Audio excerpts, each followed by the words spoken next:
Alright, special guest today. The OG. The best Final Fantasy game of all time. Don't at me.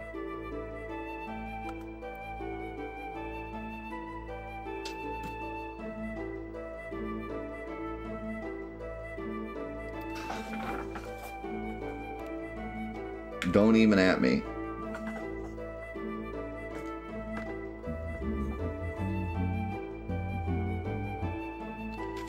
Best Final Fantasy game for the N64. True. Way better than Quest 64, I'll give it that.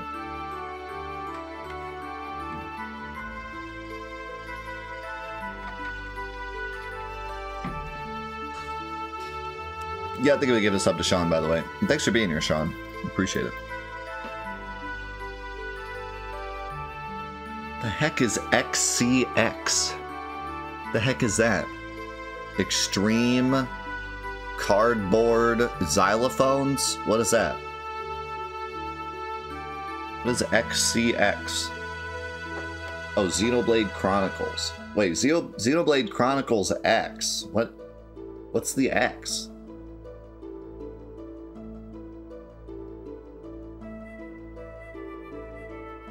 Is there a Xenoblade Chronicles and then a Xenoblade Chronicles X? It's a spin-off?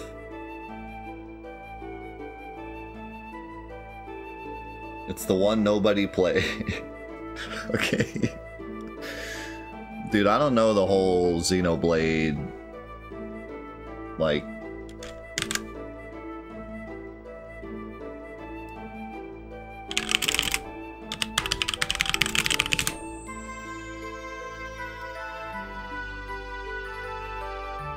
Okay, according to Wikipedia, we got Xenogears, Xenosaga Episode 1, Xenosaga Freaks, Xenosaga Episode 2, Xenosaga Pied Piper, Xenosaga 1 and 2, which I'm guessing is just a collection, Xenosaga Episode 3, Xenoblade Chronicles, Xenoblade Chronicles 3D, Xenoblade Chronicles X, Xenoblade Chronicles 2, Xenoblade Chronicles 2 Torna the Golden Country, Xenoblade Chronicles Definitive Edition, and Xenoblade Chronicles 3.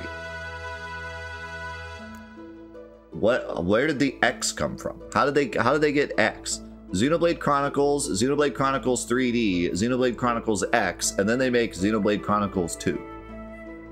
What is this? Battlefield?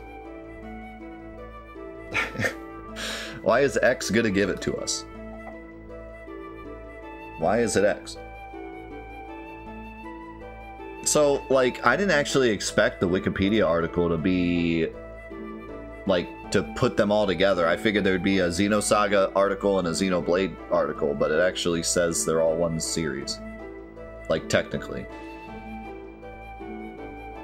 They're all a franchise.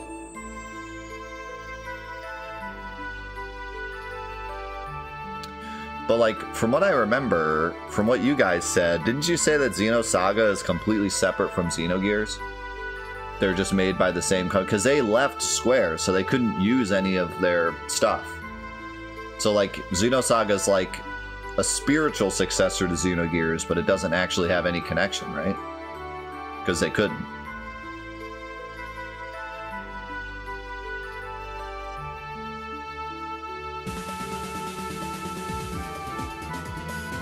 It's a remake without the IP? Wait, so Xenosaga is like a remake of Xenogears? I've never heard this. I always heard it was its own thing. Yeah, I think I'm gonna give this up to Axel.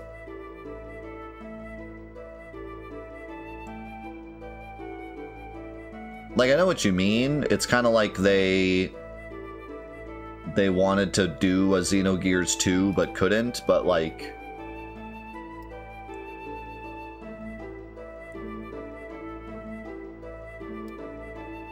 It's more of just a spiritual successor, I would say, at the very most. Having not played it yet, but, like, from what I've heard. Some of the same concepts, but, like, yeah. They literally couldn't make it a sequel.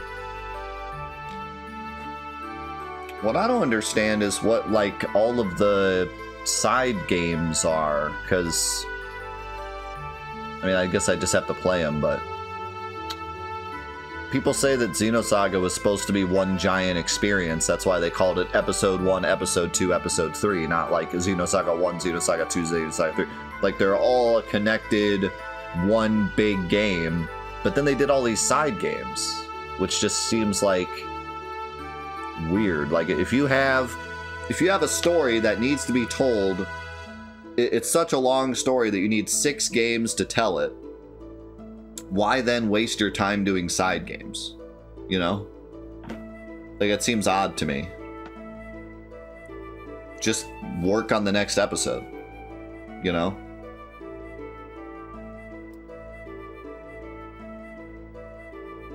And, like, and then they released Xenosaga 1 and 2. Which is weird because it's supposed to be Episode 1, Episode 2.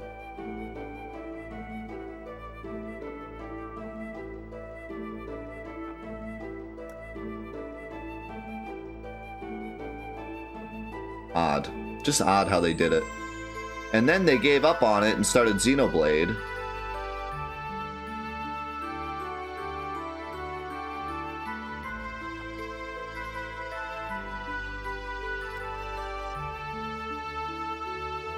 It's too ambitious, I guess. I don't know.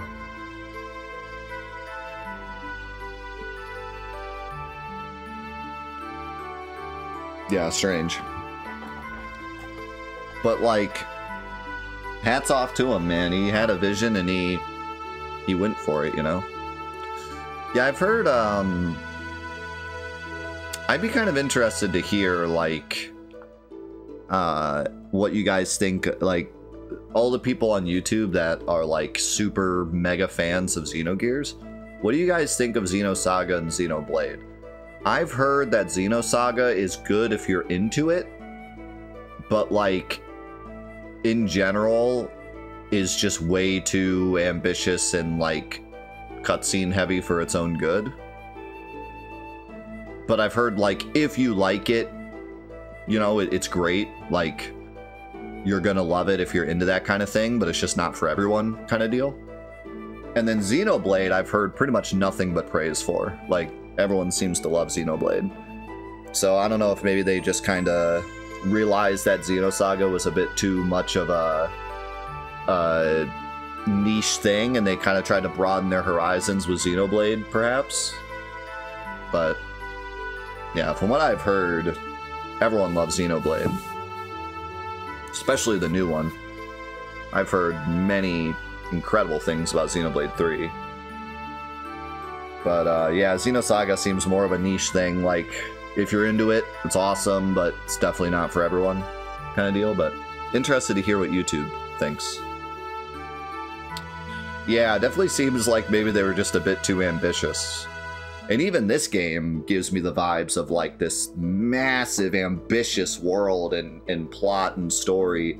But so far, they've really nailed it. I mean, like, it's very easy to get too ambitious and, like, try to explain this whole massive world and you just get lost in the sauce, you know?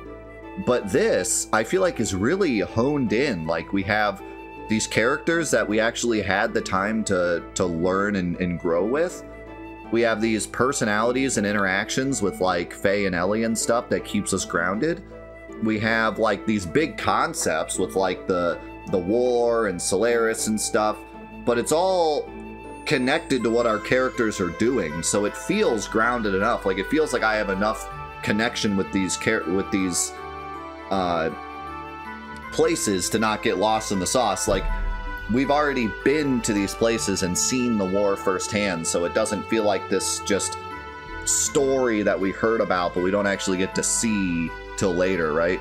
Like, that's how I felt about Type 0. Like, Type 0, it gives all these huge concepts and stories and history and lore, and it's like, but I'm not seeing any of this, right?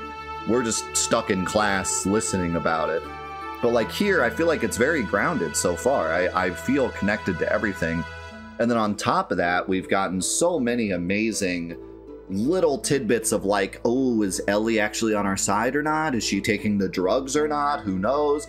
Faye, what's going on with his history? Why does it seem like he painted the picture of Sophia? What's going on there? Bartholomew, what is his deal? Doc, who is he really? Like, there's all these really cool little tidbits that keep us interested. It's not just some big, massive plot about robots and war, and it's trying to, like, make us interested in it. There's these really good character moments that keep us grounded. So I don't think this game is too ambitious at all. I think the ambition is carrying itself. Like, I'm enjoying the ambition, you know? Hopefully it stays that way, but I would not say that this is too ambitious. I think it's just the right amount of ambition. I think it's like, you know, I'm impressed with how big it is in scope, but grounded it still is, you know? That's just my feeling with it so far. Thank you for the 300-bit Xeno. Top 5 games that were too lost in the sauce in no particular order. Apparently Xenosaga. That's a good question. Let's listen to this first. I'll think about it. How's it going, Psycho? I had no idea Sig had such a past. Are you still suspicious of Sigurd? Well, I mean, it was just so sudden. I kind of expected to hear something different, like that we were childhood rivals or something. But that's nothing compared to the story he just told us, is it? So hearing his story has you confused because it was not so simple. There was a time when he was cooperating with one of Gebler's generals. You know what else was really neat? Whenever we get some, like, crazy story about, you know, actually I'm from this village of people that are disconnected from this planet and experiment with drugs on human beings, the characters themselves actually struggle with the understanding of it, which I think helps a lot. They don't bring up something where it's like, oh yeah, by the way, there's magical robots inside the planet that have magical powers, and then all the characters are just like, okay. You know, like, the characters themselves struggle with believing the lore, and I think that helps ground it as well. You know, I think too many times a game gets too carried away with its crazy concepts, and the characters in the game just kind of believe it right away, and then we're just kind of stuck being like, okay, I guess that's how it is, you know? But, like, here, the characters feel like they're also struggling with the lore a bit. Like, who is this? Who is that? Remind me of this. You know, is this real? You know, that sounds crazy. Like, they're always kind of reacting the same way we are, which is cool. There was a time when he was cooperating with one of Gebler's generals. Furthermore, behind Gebler was a country that you had never even heard of. Hey, what are you picking on me for?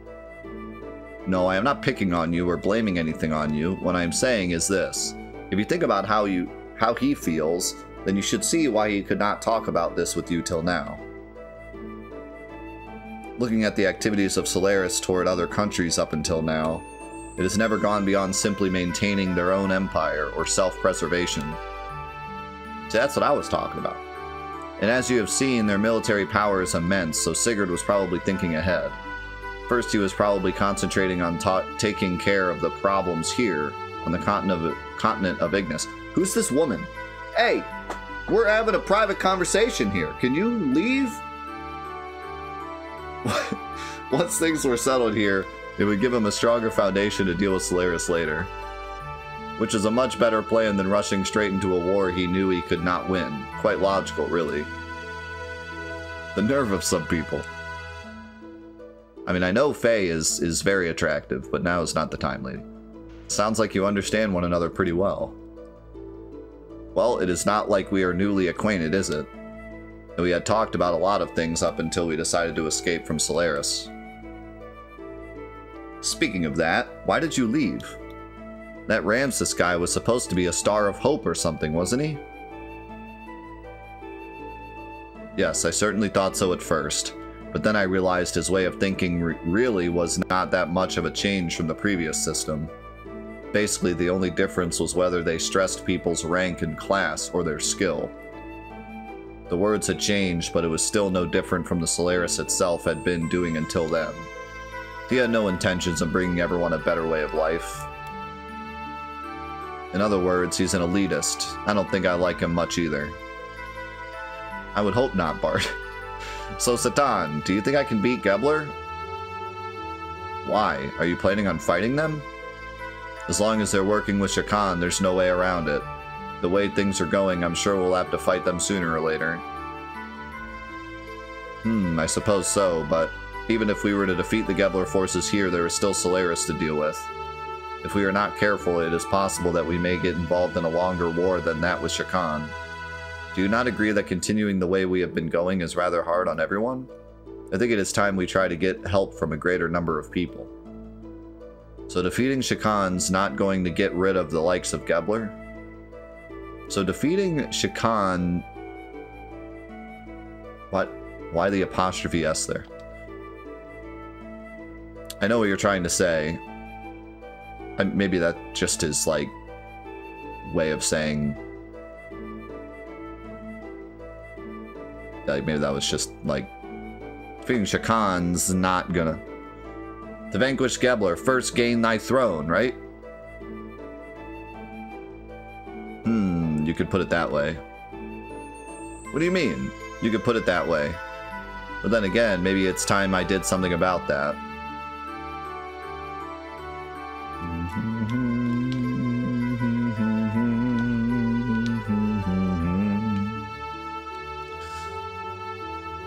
Yo, Joe, thank you so much for the tier 338, man. Thank you so much.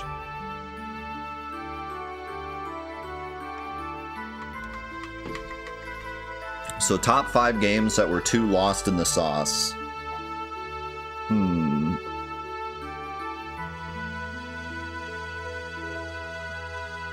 What do you guys think? Too ambitious for their own good.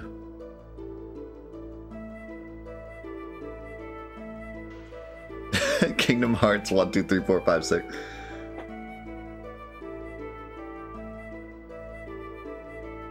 See, Kingdom Hearts actually has the opposite problem, actually.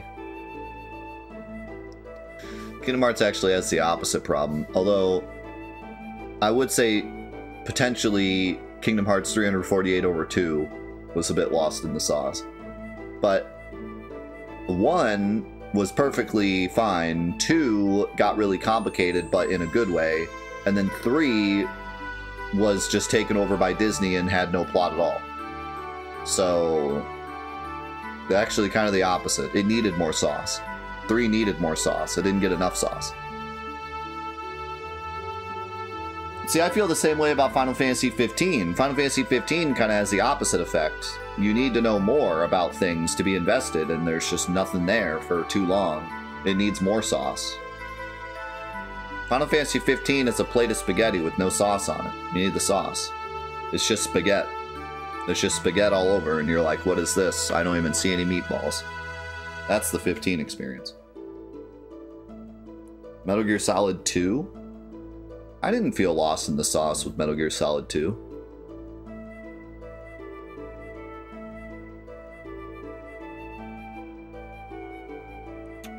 I think Metal Gear Solid 2 had a bit of, like...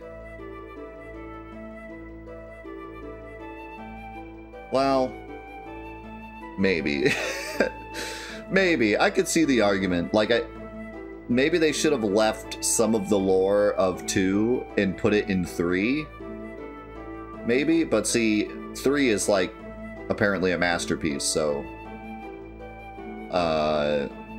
maybe not. But, like, the ending of 2 feels like they wanted to have a whole nother game story thrown in at the last second. So, like, I could kind of see the argument. I didn't mind it. I thought 2's ending was, like, pretty incredible, but... It almost felt like it was another game they wanted to tell. Another story they wanted to tell, and they just, like, hit you with it at the last second. So I could see the argument.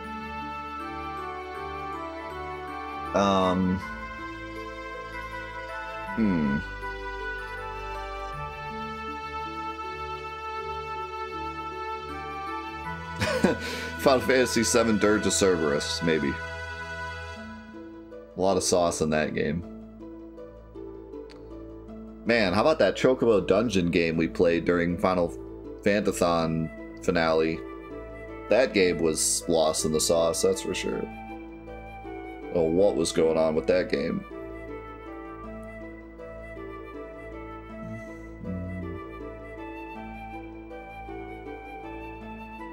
Yeah, 2's ending is like, holy cow.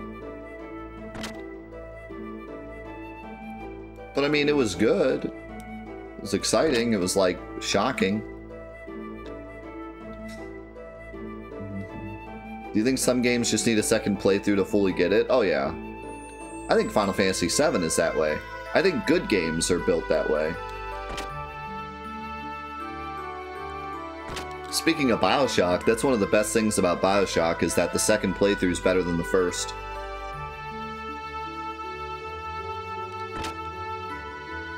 I think that's the mark of a good game. Some might disagree.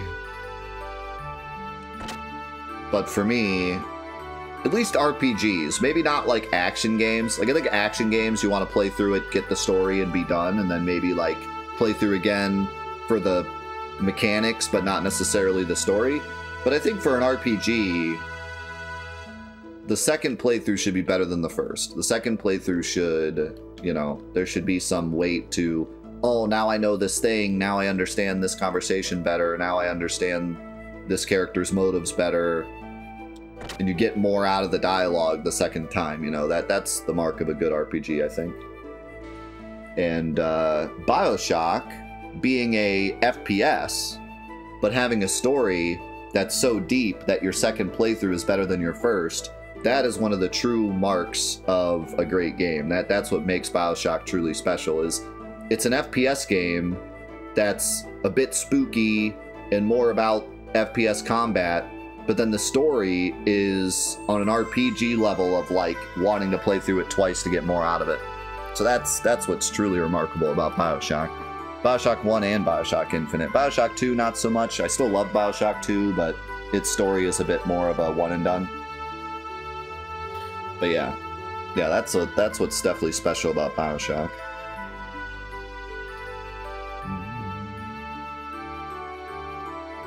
You think Final Fantasy VIII is a bit lost in the sauce? I think at first it's fine, but then like halfway through it gets to like, they're trying to, it feels like they're trying to tell too many stories at once, you know, with like Adia and then it literally gets lost in the sauce. I don't know, maybe. I think Final Fantasy VIII is less of a being lost in the sauce and more of just a pacing problem. That's always been my issue with 8. As much as I love 8, the pacing is really the issue with 8, I think. Because what's there is good, but it's just the pacing really falls off. Halfway through the game, you're like, what is happening? And then it gets exciting with the space theme, and then back to like, what is happening? And then the end gets pretty lost in the sauce, but that's okay. I like when the ending of RPGs goes nutso mode, and I think it fits 8. So like, I think it's fine that 8 is crazy at the end. But, oh my god, you know what game? #1 most lost in the sauce game of all time? Chrono Cross. Oh my god, Chrono Cross, dude. I love Chrono Cross to death, but good lord. You get to 2/3 throughout the game and you're like, what am I reading? Talk about a game that needs like 9 playthroughs to understand any of it. Holy cow. But like, that's the true like lost in the sauce mentality, I think, is that like, it's not that it's necessarily complicated, it's that it's just so like, it gets so big all of a sudden. Like, it's basically just your journey to figure out yourself and like save the world, and then suddenly becomes like this nihilistic, like the world is just to be destroyed and all, like it just goes, it gets so big so fast, and you're like reading all this crazy conceptual stuff and you're like, what is happening? That to me is lost in the sauce. When they get way too conceptual, like out of nowhere, it's just like, whoa, what is happening? You got ghosts talking to you and you're like, what? I'm just trying to beat the bad guy. Yeah, I don't know. Chrono Cross gets really off the rails. Really, really off the rails. Still an amazing game. I still love Chrono Cross. The music, the atmosphere, the visuals, the combat, the characters, the amount of characters, you know, the world building, it's all really, really good, but the story itself just goes completely off the rails near the end. I was so lost. And I don't think I'm the only one. I went to the tool shop to borrow a table. The owner said if we need anything for the young master, just ask for it. We could have just used the floor. You didn't have to like go out of your way to get a table. We're here for like 2 minutes. I don't know if that was necessary. I'm grateful. When I was a kid, I borrowed stuff from there and got in big trouble. Borrowed. What did you take? A toy boat. I think that's what it was. I put fireworks in it and let it float on the cathedral's lake. I always used to play Navy. I'm not sure, but I think I pretended the lake was the open sea, and I was the fleet commander. Anyway, forget those old stories. We should get started.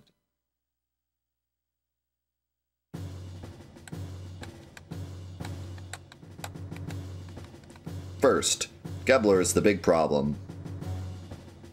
Yes, Ramses is headed toward achieving his goals. That he is now the commander of Gebler is proof of that. A normal man could not progress so quickly through that country's organization, and now he is presently located here in Ignis. Frankly, the situation is not very favorable. We need to somehow find a weak spot and attack it with all our might.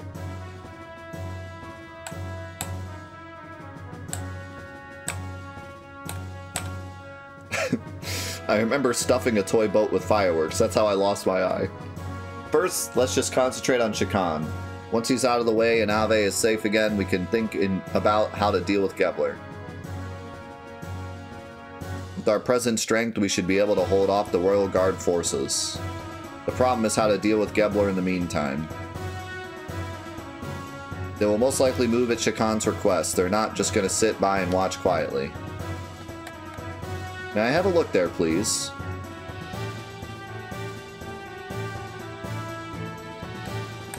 In short, we want Gebler to leave for a while, at least until we are able to take back the royal capital, Bledavik.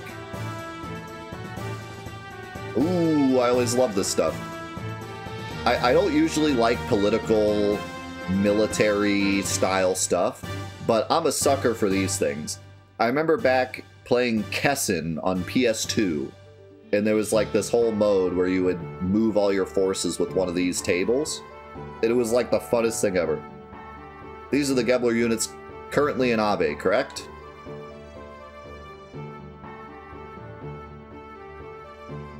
The Western Guards.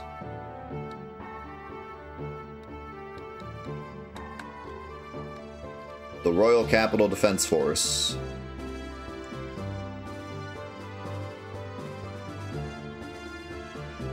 And units along the front line at the border with Kislev. Yeah, man, Final Fantasy VIII train mission. Best mission ever. There are 3 main groups. Each is made up of a mix of Gebler and Ave forces. Only 2 of these are very large. The Royal Capital's defense units and the Kislev border units. The Western Guard along Nissan's border are little more than a surveillance team.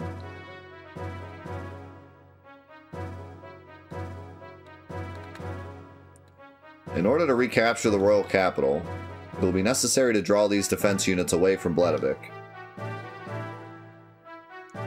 We have some Kislev-made gears, correct? Yeah, we captured some earlier.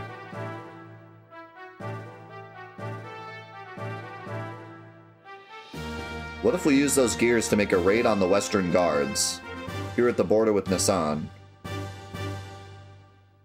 I see. We'll draw them out by making it look like Kislev is invading Abe.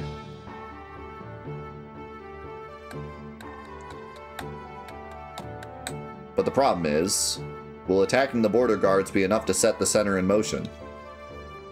To be sure then, Nassan will just have to appear to align with Kislev. If they see it that way, they will certainly make a move. You're saying that you intend to use Nassan as bait? Doc? Shakan is very sensitive to Nassan and Kislev's actions. If Nassan starts moving, he will probably leave it up to Gebler, but... Of course, I do not wish to do that from the beginning. But looking at the situation, we have to be willing to go that far.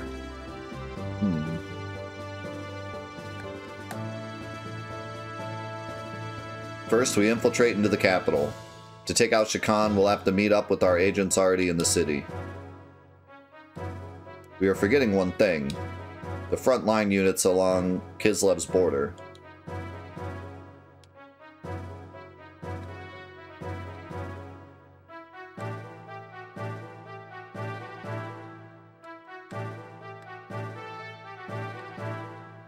The main strength of Ave's fleet is the battleship Kefenzel? How's it going, Snipes? It's been in service since the reign of the last king. Because of its firepower, the whole unit is nicknamed the Invincible Fleet. I recall yesterday's intelligence report said that the ship is near the border.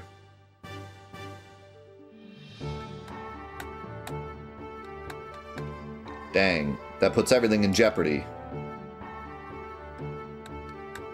Do not feel so down. I simply wanted you to see the current distribution of force in the area. How's it going, Bob? Yes. The 3434 is correct, yeah.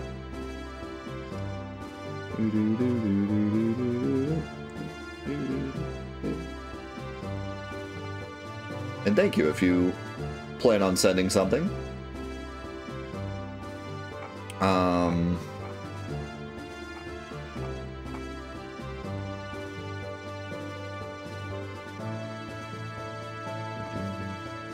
I saw some comments I wanted to say something about.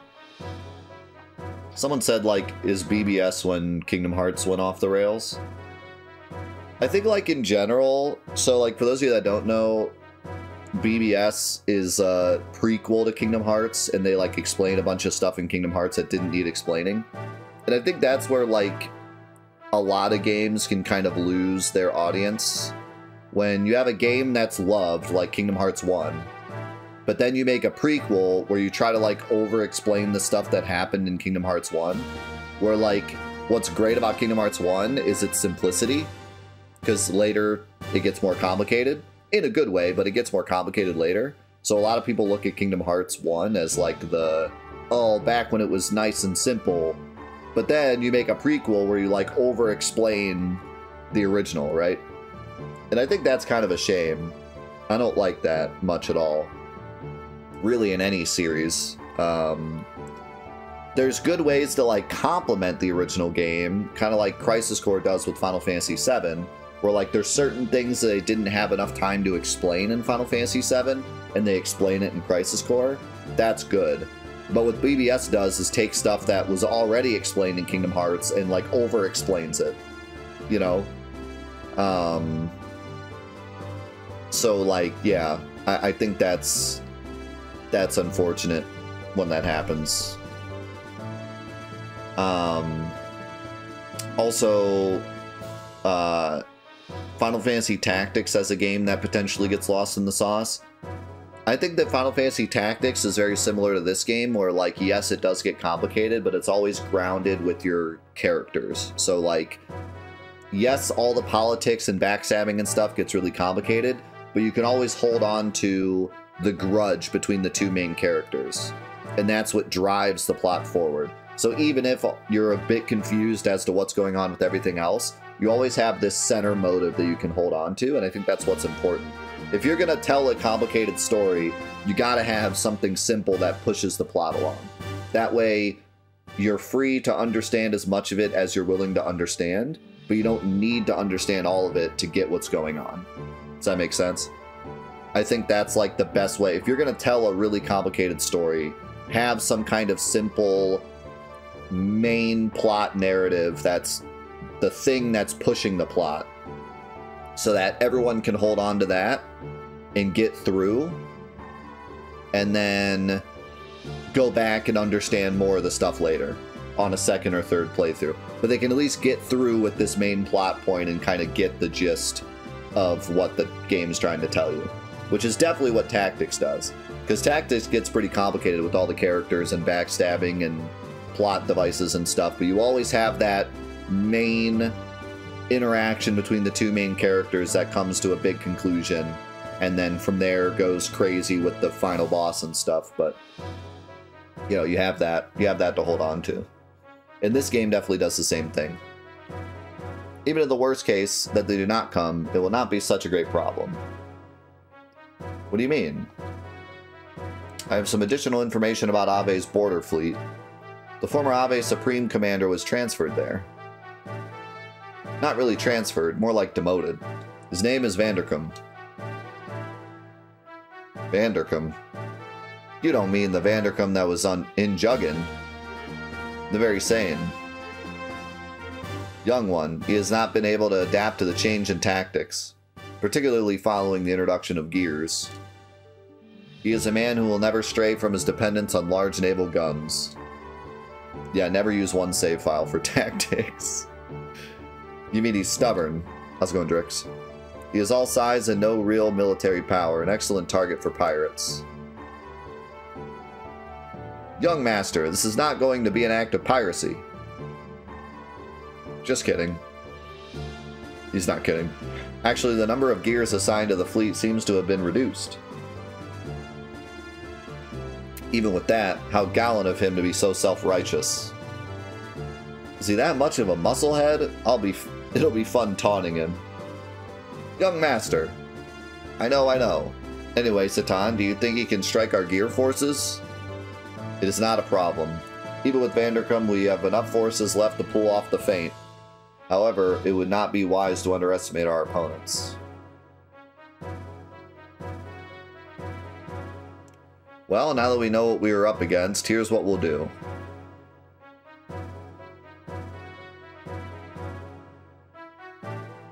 Apart from our main unit heading from Bledovik, we must keep the fleet at the Keslev border from returning to the capital.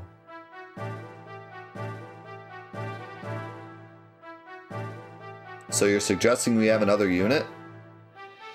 A few effective soldiers to hold the enemy at bay. A small force is best. A small force? What if Faye leads a group of gears there? Gee, thanks. Throw me on a death mission. Me? Hold on now. There's no reason to involve you all in this. I'll do it. Yes, let me do it. When do we leave? Are you sure? We've come this far. Hey, we're friends to the end now. Speed is everything. We should do this as soon as possible. Alright, tomorrow. Yeah, big moment there.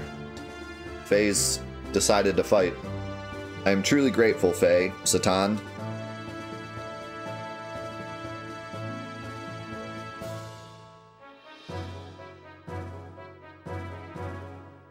Yeah!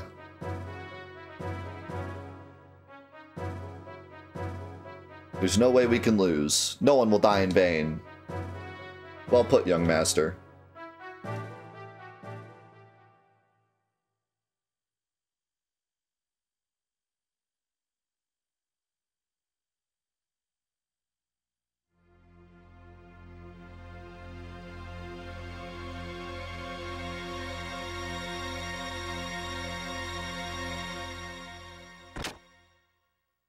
Good morning. Why the spooky music just for Margie to walk in? What's with the long face? Not feeling well? Or are you feeling sad about saying goodbye? Or maybe you're just nervous. Shut up, stupid. Don't bug me. Hee hee.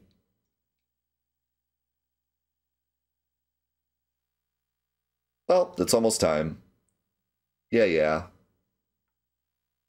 Is everyone ready to go? I'll be waiting here, so let me know when you are through preparing. I mean, I don't think... We already saw the shops here. I could save, I guess. Although I don't remember if there's a save point out here. There's a new wind blowing today. What? What you talking about? Sis? No. Wait. What is this? Looks like a shop.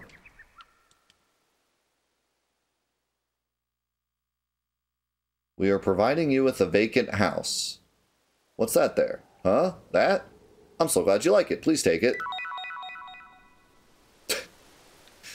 Thanks.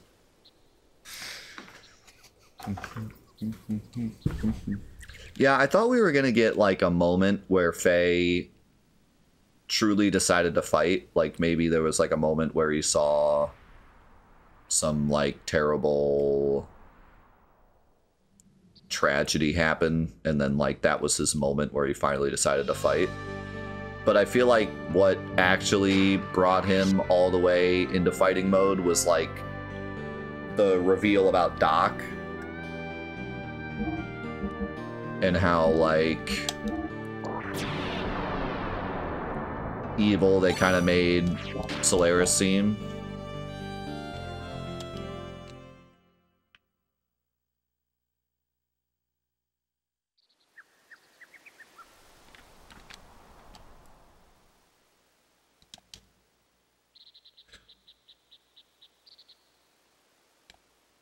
I don't know, I think I'm pretty sold on the fact that Faye is willing to fight now, but I did think there was going to be like one more scene of some kind of like tragedy where he finally like broke and said, alright, I'm fighting.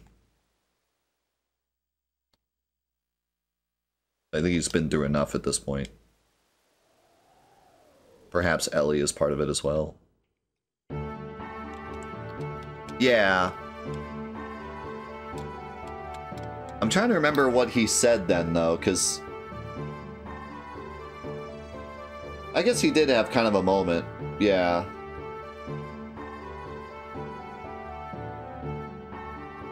Yeah.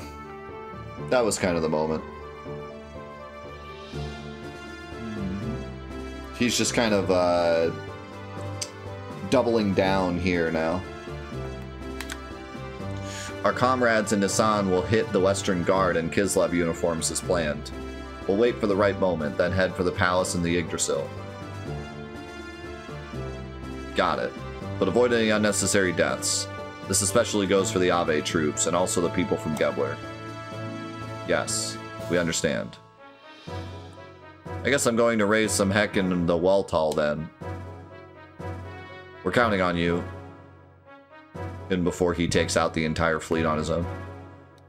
Next time we meet, I won't be able to call you Bart or Young Master. Maybe Your Majesty. Cut it out. Bart's fine. Great Mother of Nissan. Hey, you know I hate that title. Ahaha. Well, we're out of here. Okay, good luck.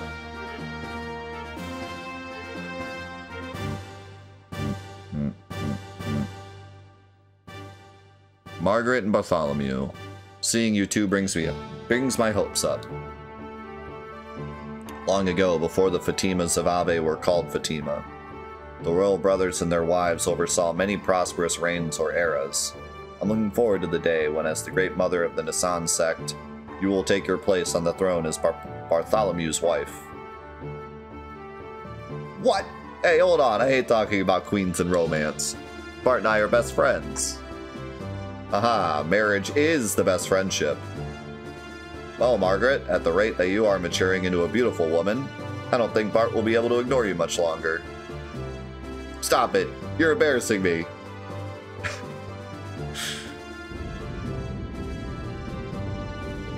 Agnes, spitting fire. Each squad of gears take off in order from here to avoid being picked up. We'll meet at the Rockies by the border tomorrow at 1200. Got it? Okay. The time has finally come. I'm pumped. Though the warship is outdated, you're only going in as a small unit. It's going to be a tough fight, but you could change Ave's future. I'm counting on you. Leave it up to us, young master. We'll drag Vandercome's tail around and around. Right, son? Don't call me son, because you sure ain't my pops. Wow, Faye just dropping the mic. Don't call me son, because you sure ain't my pops. Well, young master, we promised to make something out of this battle. I can't believe Faye said that. Don't call me son, because you sure ain't my pops. Faye, it's odd for me to say this since I'm the one who got you involved, but be careful, okay? You too. If anything happens to me, take care of Margie and them for me. Don't jinx yourself. It's not like you. But I'll take care of them, don't worry.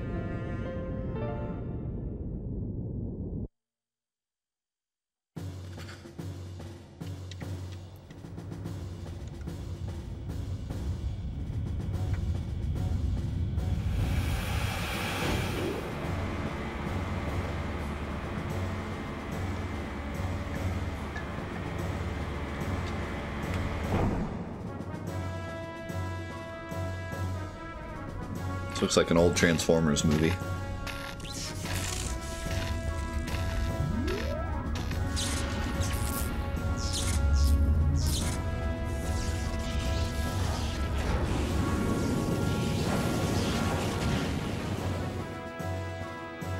So epic.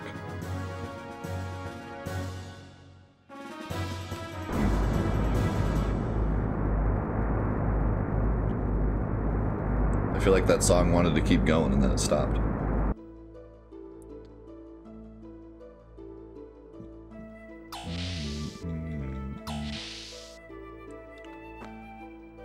Oh, aren't you going to rest up a little? I'm Doc.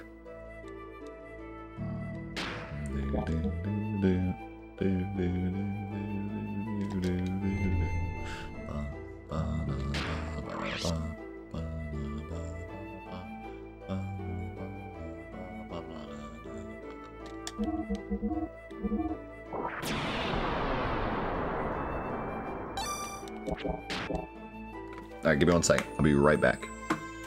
Alright.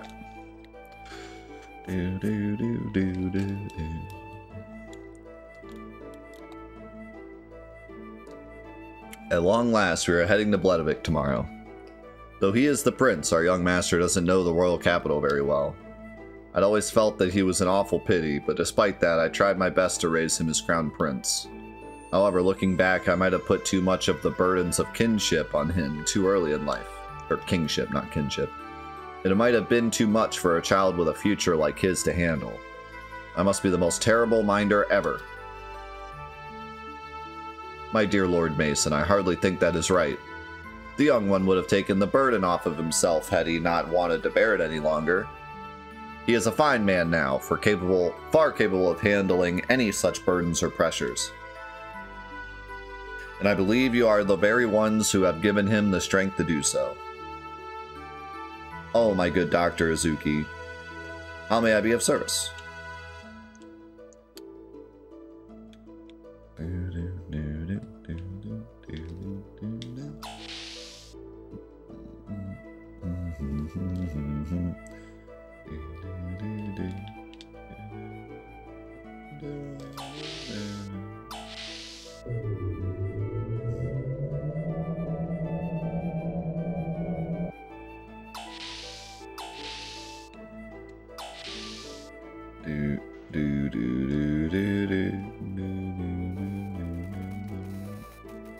My name is Bingo.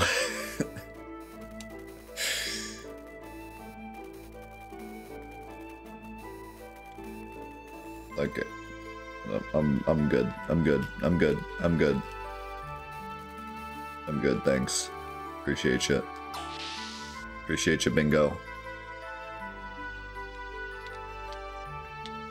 Also in Zycros. Bingo was his name. Oh.